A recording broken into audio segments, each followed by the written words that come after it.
Izstāžu kompleksā Ķīpsala šonedēļ pulcējās dārzkopības, lauksaimniecības un mežkopības entuziasti. Šeit sastopam ezeriņu saimnieku Aivaru, kas uz Rīgu atvedis savus akmens lolojumus. Šogad ir sauguši dārzeņi. Ķiploks, vīnoga, ābols un, protams, tie lopiņi, kas viņus var apēst. Bez stāsta nav produkcijas. Bruņuruputis, tas nes naudu mājās, zirneklis mājās uztur kārtību, pūce, gudrības simbols, skudriņa, čaklums.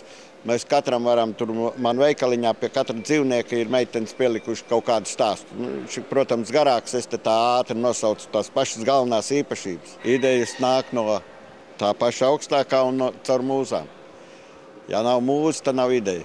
Lielākā patreiz stāv Eglē Vijolniece, 2,80 m, bet tāds gigantisks darbs, kas nav gan akmens, bet ir visādas citas tehnoloģijas, stikloplasts, metāls un lamināts, ir zirneklis ezeriņos 5 metru augsts. Viņš ir lielākais pasaulē.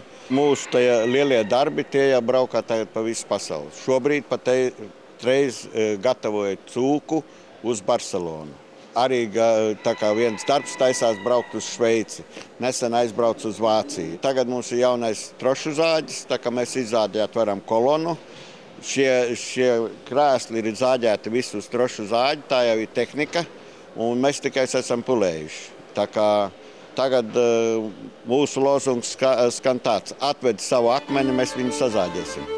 Esiet gaidīti ezeriņos, Pārgājus novada Stābes pagastā, kā arī Rīgā amatnieku tirdziņā Egle netālu no Rācnama.